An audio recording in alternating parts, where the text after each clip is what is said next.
Hello everyone, you're watching Sightline on MNB World. This week we've chosen a rather heavy topic, which is suicide. So this Thursday, September 10th, marks the World Suicide Prevention Day, and we've invited psychologist Uyanga Tugsbaatar to the studio to talk about on this topic. So thank you very much for coming here on our show. Thanks for inviting me. Okay, so you have a Master's of Science degree in psychology from Maastricht University, specializing in cognitive neuroscience. And you're also a founder of Life School NGO, which aims to support Mongolia's mental health. And so it's an honor to have you here in our studio.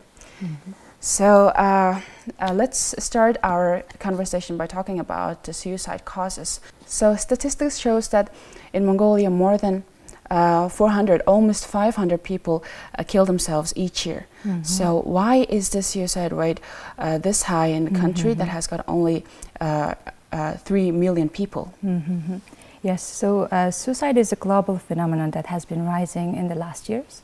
And according to World Health Organization, approximately 800,000 people commit suicide each year.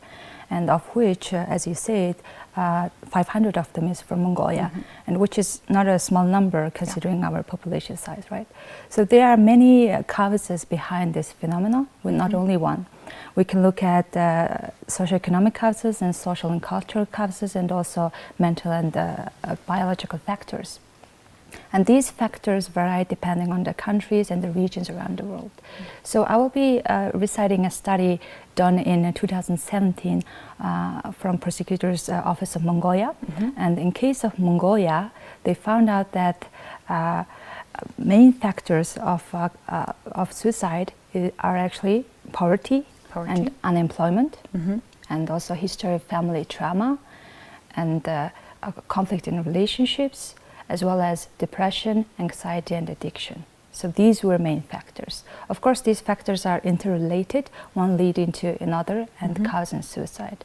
For example, one might have encountered a very stressful situation like unemployment, and that could be worsened by family abusive relationships, and that could result in depression as well as result in suicide. So there are many causes behind this. Many causes. So what are the common signs of a person that might commit suicide? So maybe like some of our viewers are concerned about their own mental health and also about someone that they're close to. So what kind of symptoms does a person show when they're thinking about committing suicide? Yes, so in one way you can self-diagnose yourself and decide that you should consult a professional help. So there are several symptoms that you can look out for, and the most obvious and important sign is actually recurrent thoughts of suicide and planning to suicide, which is the most important symptom. And others are like a general feeling of hopelessness about life and future, and a general feeling of sadness and moodiness, and also withdrawal from activities that the person used to do before, like working and meeting friends, or also loss of pleasure in activities that the person used to enjoy before. And the last one, if the person engaged in risky activities like reckless driving or substance abuse, which means that the person no longer values his or her life. So these are the symptoms that you can look out for, and if you tick 2 or more of these symptoms, you should definitely consult a professional. So is there any like different causes for different people, like different people of different ages? In Mongolia, I've heard that the suicide average age is ranged from 18 to 29. So these people are quite young people. And what are the reasons for them to, like their reason to commit suicide? Is it different than people from other age groups? Yes. So as I told you, there are many factors behind suicide. So actually in Mongolia, in case of Mongolia, it could be that the age range is quite young because people around this age encounter many life stressors like unemployment, economic instability, and also relationship issues, right? So these could be also factors that contribute into suicide at this young age. What are the ways to prevent suicide and to help people that have got this suicidal thoughts or people that are battling depression? So, what are the preventative ways to stop, like decrease this number of people? Okay, so to be honest, we can take lots of measures at collective level and the personal level. So at personal level, what we can do is actually take care of our mental health. So mental health is very similar to physical health. So the more we can take care of our physical health, the better, healthier we get, and the more we are immune to any illness, right? So the better we take care of our mental health, the healthier we get, and the more we are immune to mental illness. So, for example, in everyday life, we should really take care of our mental health and have self-care activities and also cultivate emotional and relational skills. So that would contribute to our well-being and also will be more immune to mental illness and resulting suicidal attempt. Actually, like in kind of like my friends or like some people that I know, there are people that have experienced depression and have been suicidal, and so the first thing they did was to talk it to someone that they trust. So it can be their friends, and the friends actually advised them to talk to their parents, and actually like parents get the idea that okay, my children's have got this issue, and in Mongolians we tend to actually go to the monks or shamans, and in the hopes that will help with this depression or other suicidal thoughts. And how big is this tendency to avoid going to the medical, but instead going to other like superstitious people? Yes, so if you go to someone unprofessional, that person was not trained in the field, so that person would not diagnose the symptoms well and the problem well, and also would give really unhelpful advices, right? So in case of monks and shamans, I heard that many of these people advised the people with depressive and suicidal thoughts to do some rituals, right? But the suicide and even the depressive symptoms are not outer problems, they are inner problems. So if they do these rituals, and the symptoms will not go away. So it's not going to help them to relieve their symptoms and tackle the problems in a helpful way. Adding on the family tendencies to treat those family members that are actually in need of help, some of the people have got this conservative approach to those mental disorders or mental illnesses, and people just expect the people with depression or people who are being suicidal to get better, and they don't really actually understand what the problem is, like how serious is this. So generally speaking, Mongolians may have this very vague understanding of depression. And what advice would you give to people who have a friend or who have a family member that are at risk, and how can people treat those people better? Yes, so actually I heard that many people who are coming to me a bit depressive and a bit suicidal complain about that their family members don't understand them well. So they often hear words like, oh, don't be lazy, or hear advices like cheer up, be positive, or you're overreacting. And I think that such advices are often not helpful and also as detrimental. So I will explain why. For people who are a bit suicidal and depressive, their symptoms and their inner struggle is very real, and they can't help themselves. And when they hear words like that, when they hear advices like that, they will feel invalidated and unacknowledged, and also feel lonelier. So it's unhelpful to them. That makes them feel worse. Yeah, worse, right? And so my advice is that if you are someone, a family member or friend of someone who is going through this difficult time, I really, you really should be very compassionate and also acknowledge their struggles.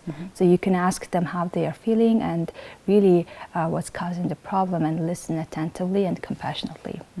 And then next you can offer your emotional social support and tell them that you will help them go through this difficult time. And the best action would be also advise them to go to a professional and seek help. Yes, these are the approaches you can take if you know someone who is a bit suicidal or depressive. There's one question to add up on that is, how likely is that there is like depressive genes or maybe like depressive habits that actually run in the family? Yes. So there is a lot of factors from the family members actually. So you can take some depressive genes from the family and parents, and also I think the more important factor is family trauma. So if someone's father or mother is quite abusive and also quite depressive, the children would get a contagion, and then it would also affect their emotional and mental well-being, and that would result in depression. And also, some mothers or some fathers, they tend to have a very like harsh and maybe like on their sons, and having like this bad examples of parenting, and that could result in their children's well-being.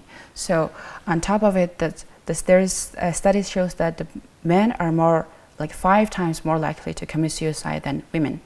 But women also get depressed as well, right? So why are 84% of the people who are committing suicide is men?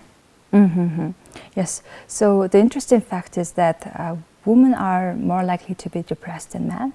Yeah. But when it comes to suicide, the men are more likely to commit suicide than women.